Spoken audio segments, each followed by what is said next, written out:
Thiruk ling shi di Fiji mai thong khum je lei kai na nang na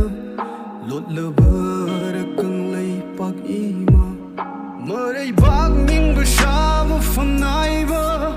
yeng li chak li bla mai khoi gi ai gi kang lei chak ya gi thawai kat khavani harau na mong pham da mama oi bik ya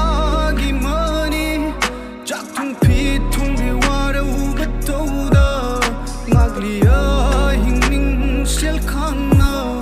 kai be ya